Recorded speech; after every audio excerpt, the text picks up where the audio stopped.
اعوذ باللہ من الشیطان الرجیم بسم اللہ الرحمن الرحیم امن هو قانت آناء اللیل ساجدا وقائما آمنت باللہ صدق اللہ العظیم۔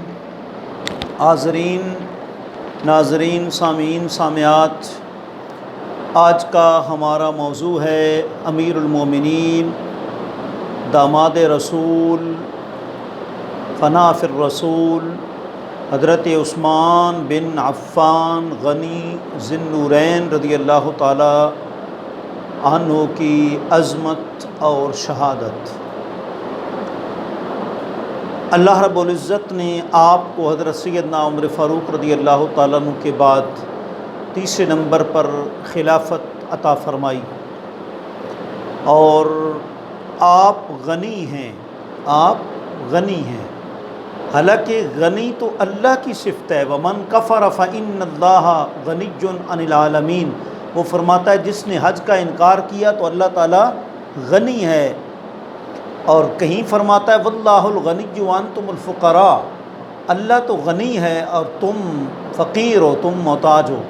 لیکن حضرت عثمان کو غنی کہا گیا۔ غنی کیوں؟ غنی تو اللہ کی صفت ہے۔ اور پھر اگر غنی کہا بھی گیا تو کیا مکے میں اور تھوڑے امیر لوگ تھے؟ اور کتنے امیر کبیر روسانے جو ہے وہ قریش بہت تھے، امیر کبیر بڑے صاحب ثروت اور صاحب مال لوگ تھے، لیکن آقا علیہ الصلوۃ والسلام نے حضرت عثمان کو غنی فرمایا۔ اصل بات یہ تھی کہ غنی بے شک اللہ کی صفت ہے، لیکن اللہ جسے چاہتا ہے اسے عطا کر دیتا ہے۔ اللہ نے یہ صفت اپنے محبوب کو عطا فرمائی کہ یؤتین اللہ من فضلہ ورسول ما اغناہم اللہ ورسولہ، جی اللہ اور اس کا رسول غنی کرتا ہے۔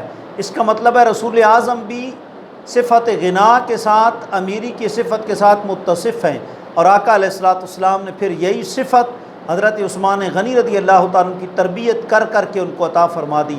یوں تو مکے میں بڑے امیر کبیر اور رؤساء رئیس موجود تھے، لیکن آقا رحمت صلی اللہ علیہ وآلہ وسلم نے فرمایا اصل غنا اس کا ہے، اصل غنا اس کا ہے جس مال کا غنا اصل نہیں ہے، کثرت مال غنا کو زہر نہیں کرتی۔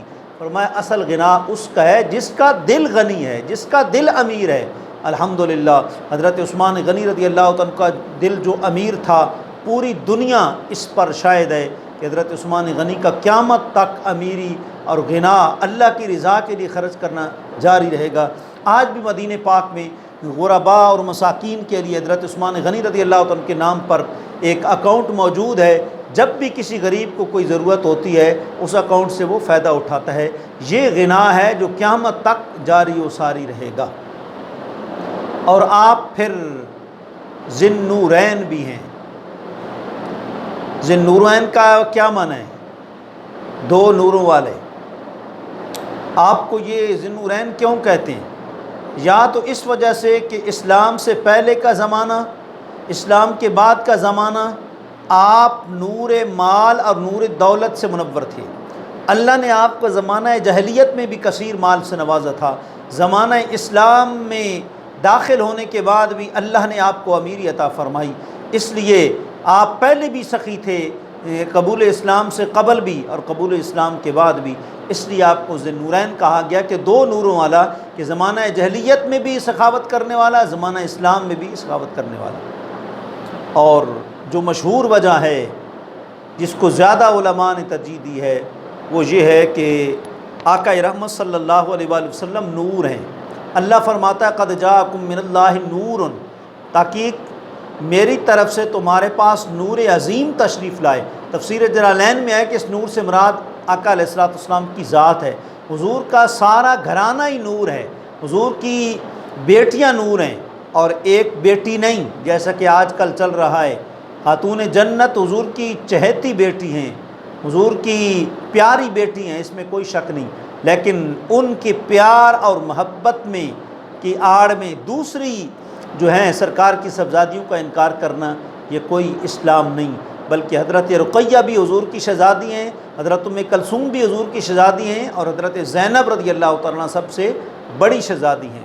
تو ذی النورین کس لیے کہتے ہیں؟ دو نوروں والا، کیونکہ حضرت رقیہ رضی اللہ تعالی عنہا جو ہے وہ آپ کے نکاح میں تھیں، اور حدیث سے یہ دیکھ لیں، الریاض النضرہ دوسری جلد ہے اور 124 جو ہے وہ صفحہ ہے، ایک یہ روایت جو ہے وہ دیکھیں، حضرت سیدنا عثمان غنی رضی اللہ تعالیٰ عنہ پر اللہ کا یہ انعام ہے، آقا علیہ الصلوۃ والسلام کی آج تک کسی کو یہ اعزاز نہیں ملا کہ کسی نبی کی دو بیٹیاں ایک غلام کے نکاح میں ہوں۔ یہ حضرت عثمان غنی رضی اللہ تعالیٰ عنہ کا اعزاز ہے، اللہ کریم نے آپ کو عطا فرمایا ہے کہ حضور کی شہزادی حضرت رقیہ وہ بھی آپ کے نکاح میں آئیں، اور حضور کی شہزادی حضرت ام کلثوم رضی اللہ تعالیٰ عنہ وہ بھی آپ کے نکاح میں آئیں۔ کس طرح آئیں دیکھیں، روایت میں الطبرانی کے اندر بھی موجود ہے، دوسری جلد ہے 454 صفحے پر یہ موجود ہے۔ حضرت ابو ہریرہ رضی اللہ عنہ کہتے ہیں کہ آقا علیہ الصلوۃ والسلام نے حضرت عثمان غنی رضی اللہ عنہ سے ملے اور ان کو بڑا پریشان پایا، بہت غمگین پایا۔ پوچھا، عثمان تیرا کیا حال ہے؟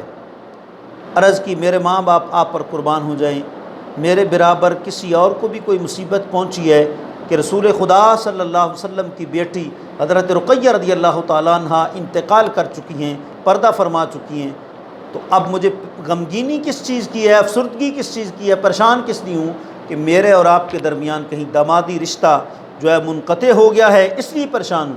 اللہ اکبر!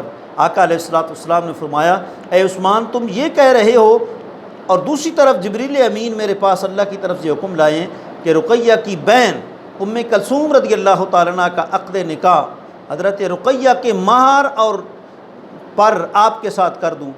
آپ نے پھر حضرت ام کلثوم رضی اللہ عنہ کا نکاح حضرت عثمان کے ساتھ کر دیا۔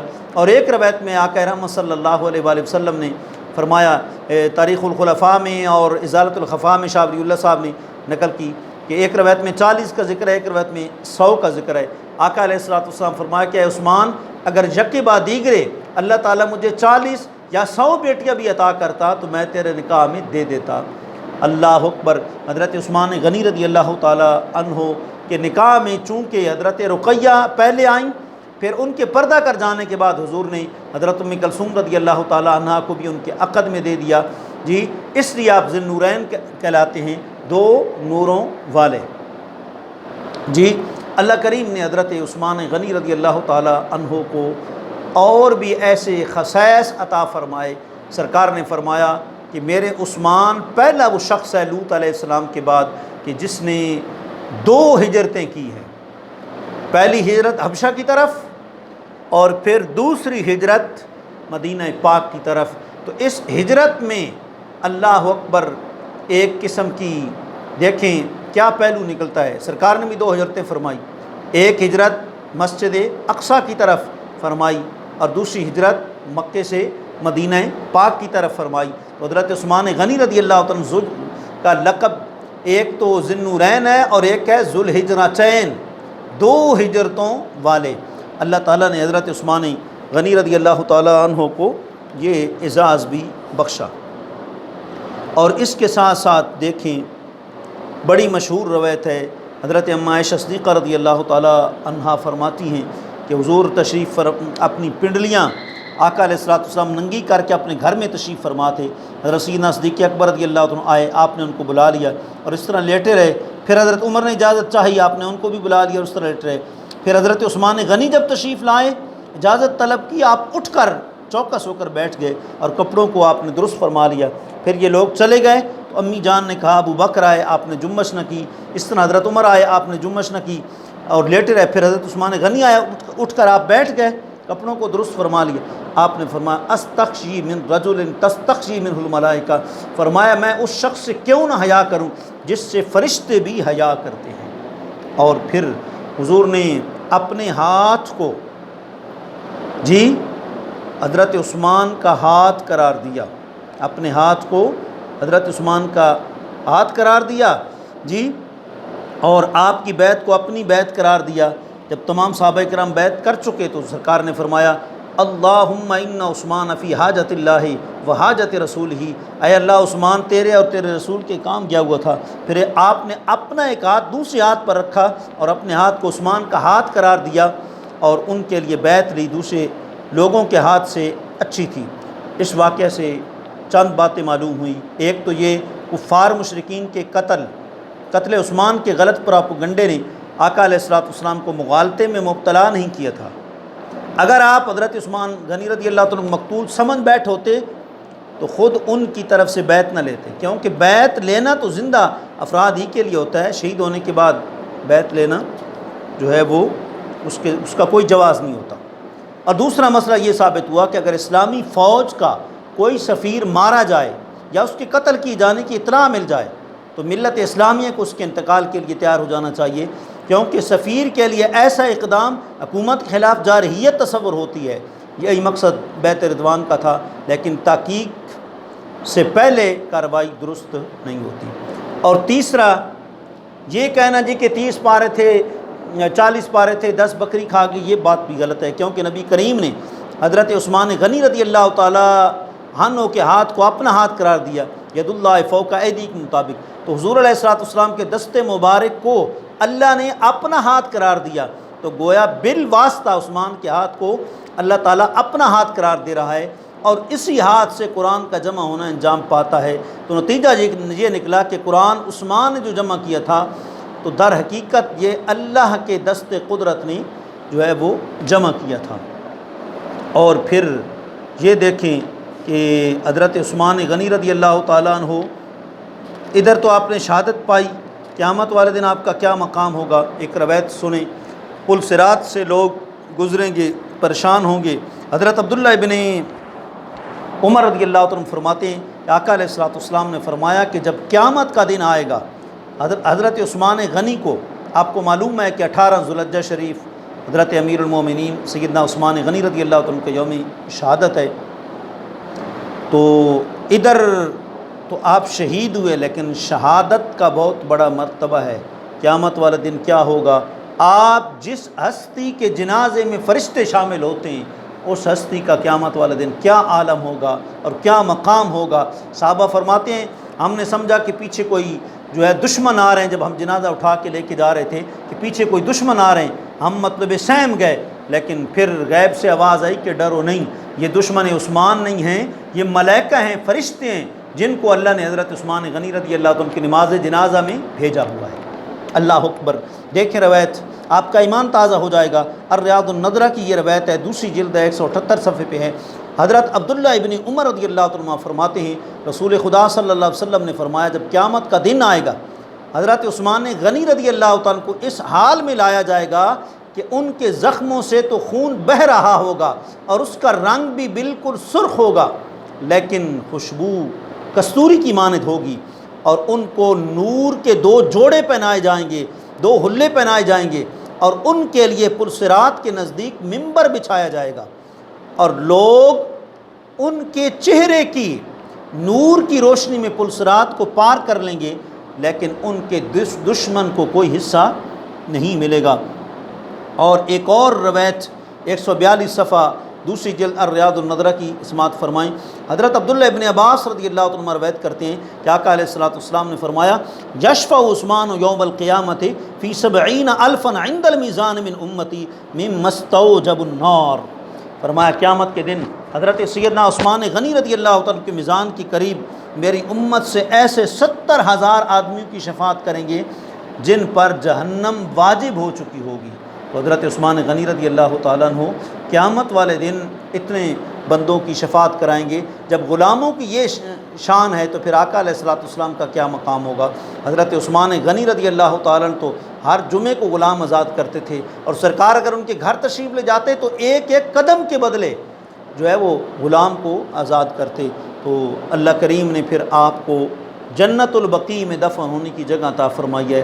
حضور نے فرمایا قیامت والے دن جنت البقیع میں جتنے بھی افراد جو ہیں وہ داخل ہوں گے، سب کے سب وہ کیا ہوں گے؟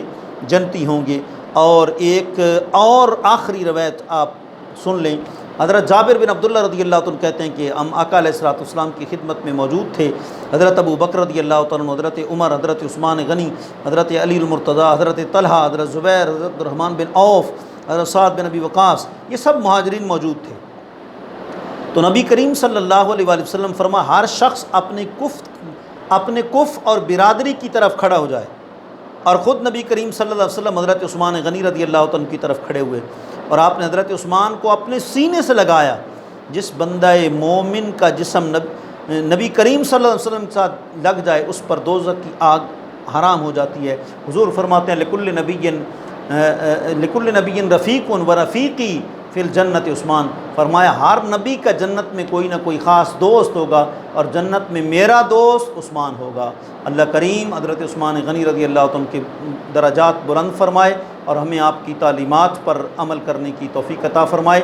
امن ہوا قانت آناء اللیل ساجدا وقائما، یہ آیت کریمہ آپ کے متعلقہ نازل ہوئی کہ آپ جو ہے اللہ کی فرمانبرداری کرنے والے ہیں دن اور رات کے لمحوں میں۔ اصل میں تہجد کے وقت آپ اٹھتے تھے، کتنے غلام اور نوکر تھے لیکن کسی کو نہیں اٹھاتے تھے، خود جو ہے وضو کا برتن لیتے اور تہجد کی نماز پڑھتے۔ آپ فرماتے تہجد کی نماز پڑھنا، غریبوں کی خبر گیری کرنا، سخاوت، ان چیزوں سے مجھے بہت پیار ہے۔ اللہ تعالیٰ آپ کی تعلیمات پر امت مسلمہ کو عمل کرنے کی توفیق عطا فرمائے۔ وآخر دعوانا الحمد للہ رب العالمین۔